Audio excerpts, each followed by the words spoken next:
This is WCNY's The Capitol Press Room, and we're bringing you part 2 of our conversation with Joe Maloney, President and CEO of the Sports Betting Alliance, which represents some of the sports gambling operators that are licensed to do business here in New York State. And we're going to pick up our conversation discussing whether the state's restrictions that prevent New Yorkers from betting on New York collegiate athletics actually provides any sort of meaningful integrity protection. Yeah, no, it doesn't. And prohibitions basically drive the activity back into the shadows. So you basically, when you decide to sort of narrow a legal betting market or you decide to prohibit it entirely, you're just shoving that back into the shadows. You are eliminating oversight. There's another reason why some states have chosen to do that. One, they believe it will actually help integrity. It does not. The other is a discussion, and an important one, on just student-athlete wellness, particularly with respect to amateur sports. And so I think it's the idea that the male college basketball player, the female college basketball player, and the football player, and let's be honest, that's it. Sure. Okay? It's not beyond those sports. Okay? It's this idea that when that game is over, that athlete should not be questioned or discussed about a free throw that they missed because their of-age dorm mate may have placed a bet on their performance. So that is part of the intention, and the other part of the intention was the integrity. Here's what we're missing on integrity. Integrity, particularly with respect to college sports, and even some of the recent work, and I hesitate to use the word scandal, but scandal for all intents and purposes that came out, our companies are very much part of the collaborative law enforcement process. NCAA uses an integrity monitoring service. We use integrity monitoring services when we see abnormal betting patterns, right? When they see an irregular amount of betting activity on a low D1 college basketball game, okay, why is someone putting $60,000 when they've never opened an account before? Sure. They just opened the account. So all of these flags take place. So in the grand scheme, we're shining a light on this activity. We're bearing the resources that come with transparency. We are taking on these costs, obviously, pursuant to regulation, by the way, but also pursuant to the true commitment to enhancing integrity. Because if the people believe the matches aren't fair, they're not going to bet. And if people believe the games are rigged, they're not going to buy the tickets. They're not going to go to the games. They're not going to buy the jerseys. So there is this symbiotic relationship across betting markets and betting operators and leagues. That includes the NCAA to make this commitment to integrity. But, you know, I live in a jurisdiction as well. I'm not able to bet on, you know, our one tournament-bound team in the state of Maryland, which is our women's basketball program. Congrats. But, you know, again, these are important discussions, and particularly the student-athlete wellness discussion is absolutely an important one. And just state emphatically, like, if you believe the result of a bet is an invitation to criticize a player, coach, or official, you should get off these platforms. So our companies have all updated terms and conditions to say if you are found to be harassing a player, coach, or official, you will be removed from this app. We've got to continue to communicate that we will do that. And we have seen instances, even recently, of schools, universities, and leagues initiating law enforcement exercises pursuant to abuse. That information or that individual has been identified. It's checked against our customer databases. Those folks have been eliminated from participating. Well, another way to get yourself off of one of these sites, much like a traditional casino, is to be maybe too good at sports gambling. And I'm curious, how is it in the public's interest for sports gambling operators to keep the good or really good sports gamblers off their platforms? How is it in the public interest? Yeah. Meaning? How does it benefit society or the state at large to keep those people who, you know, are essentially beating the house, so to speak, from gambling with your members?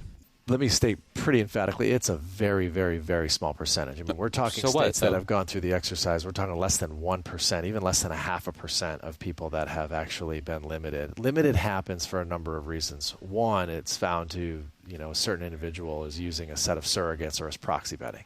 So they're running a syndicate. And so what they're doing is they're spreading out their risks, and they're having a number of people violate the terms and conditions that we set forward banning proxy betting. Sure, but I'm not talking about them. The people who are good at gambling, who ultimately win, the people who are the counter to that narrative that the house always wins. Why should they be not allowed to gamble? Yeah, and so I am telling you that that person truly, possibly, right, is caught up into a narrative that you're consuming online and that others are consuming.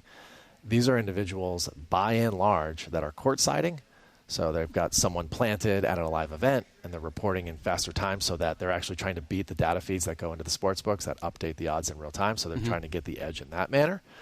And they're deploying surrogates. They're having beards throughout. So you're saying it's a myth. You're saying it's a myth that there's somebody who's good with analytics, has figured out the system, and we shouldn't be concerned about the idea of that person not being allowed to gamble? A number of the very and most popular ones that you have read about, particularly those that not necessarily been mythologized, but generally speaking are deploying means that a number of state regulatory commissions have found to be either in violation of the regulation, and so the operator is okay limiting, or they're actually outright breaking terms of service and even potentially violating law. What's happening now is a very open and honest conversation about limiting. It costs money to run a book. Limiting has been around since people were betting on ponies, and Romans were betting on people pushing rocks. Okay, there's always been sharps in the game. If you want a legal and regulated, competitive marketplace, we've got to ensure that all players and all operators and all stakeholders are following the rules. And so some commissions have moved forward with proceedings to inform bettors when they're being limited and why they're being limited. And there's going to be a recourse and adjudication process for folks to figure that stuff out. We're here for that conversation, and we're more than happy to do it. Lastly, right now, because you can gamble from your phone, it means that the provider also has a way to interact with you at pretty much all day and night if you've got your push notifications enabled. Would you be okay with a consumer protection law that was broadly restrictive of when and how the sports gambling operators could interact with people on their phones? Push notifications is something that keeps coming up, and I think it's because we are in an era of being just the financialization of everything. I think it's reflecting a little bit of cultural anxiety about this moment that we're experiencing, whether that is prediction market platforms or that's just the massive scale at which legalized sports wagering specifically has actually expanded. We are like any other consumer retail product. We compete against legal, regulated peers. We also compete against illegal and unregulated, and then new categories of gaming with prediction market platforms. Push notifications are an opportunity for us to drive loyalty with our product. Sure. Period, full stop. The premise of a lot of these questions is, no, actually, Joe, it's to keep people entrapped into this ecosystem of just gambling. Probably does that too. So our communication has got to be, first of all, like really, really open about the frequency of our notifications and the purposes that they serve. So it's no different every single day. In this new job, I'm working from home. And so the days when I'm home, and I'm home at 11 a.m. every day, what am I getting? I'm getting 2 or 3 push notifications from Chipotle, from, and a couple other fast casual restaurants that are close to my home. They know I'm hungry at that hour, and they want to bring me in. And you know what?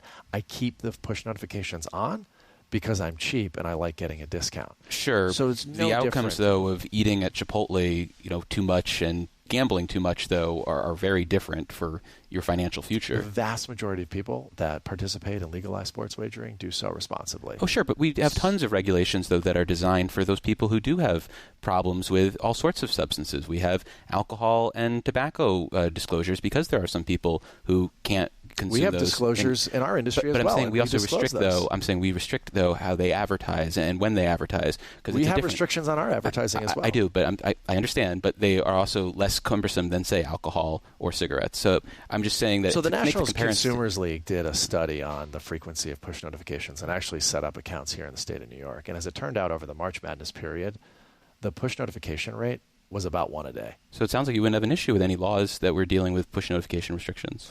I think we should do evidence-backed proposals that actually serve the purpose that the policy stakeholder, in this example, is seeking to serve. And we just have to make sure that we are strengthening and taking every opportunity with policy proposals such as the one you discussed, that we're strengthening the legal regulated market here in this state. Because what could potentially happen is something overly restrictive or something that is a soundbite driven and it actually sounds like a good idea might not be serving the constituent that you seek to actually protect in this instance. And so, again, our companies are more than here. And also, we have to communicate to people that we have one touch on subscribe. Someone yesterday communicated to me about an email they got from an operator regarding a particular product, and I said, do me a favor. Just click on subscribe at the bottom. Just see what happens. One click on subscribe. Not go in and enter your email again like elected officials do and politicians, right? And then click another button. Are you sure? Are you sure you want to stop learning about my campaign? It's one click. And so, again, and within the Apple device or within the Android device, there's also just one click stop notifications as well. So, again, like we are like any other consumer merchant, we're trying to meet the consumer where they are. That's why there's been such a response since 2018 after the Supreme Court allowed for legalized sports wagering, because states acknowledged we have to ramp this activity digitally because this is where people are. We've got to build guardrails. We've got to have consumer protections, and there are plenty of those as well. Well, we've been speaking with Joe Maloney. He's the president and CEO of the Sports Betting Alliance. Joe, thank you for visiting us in studio. I really appreciate it. Thank you. Loved it.